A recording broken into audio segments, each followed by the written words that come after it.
میں ویسے ہی نہیں کہتا میڈیا پہ مشہور ہونے کے لیے کہ ہمارے نوجوان سب سے زیادہ ٹیلنٹڈ ہے، وہ جب وہ کام پہ آ جاتا ہے تو وہ ٹیلنٹڈ ہے.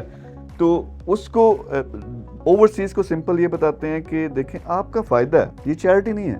میں پہلے بتا دوں، چیریٹی ایک اینگل ہے کہ غریبوں کے لیے ہم نے گھر بنانے ہیں، اسکول بنانے ہیں، ہاسپٹلس بنانے ہیں، لیکن دس از اے بزنس ایز ویل.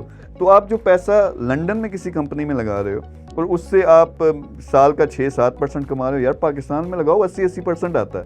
یہاں کوئی لفٹ نہیں کرواتا انویسٹر پاکستان میں جب 6-7% مہینے کا اس کو پروفٹ نہ آئے.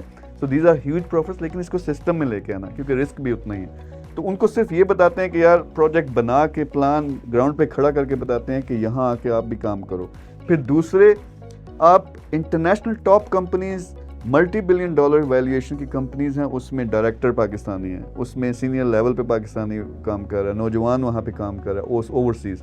تو ان سب کو کنیکٹ کرنا کہ وہ بھی یہ سکھانے میں بھی کام آئے، اور دوسرا کنیکٹ ہو جائیں، یہاں کے ٹیلنٹ کے ساتھ کنیکٹ ہو جائیں. تیسرا، اچھے پروجیکٹس ہیں یار لگاؤ. میں اگر ایک ٹاور بنا رہا ہوں مری کے اندر تو وہ بزنس بھی ہے نا، یعنی اس سے وہ کیا کہتے ہیں جو ہم انفراسٹرکچر بنا رہے ہیں اس میں بھی فائدہ ہوگا، لیکن اس سے کمانا بھی ہے، وہ بیچنا بھی ہے ہم نے. تو میں ایک بنا رہا ہوں یار 100 مل جاؤ میرے ساتھ اوورسیز، 100 ٹاورز کھڑے کر دیتے ہیں پورے سارے شمالی علاقہ جات میں، ہاسپٹلس بنا دیتے ہیں، یونیورسٹیز بنا دیتے ہیں.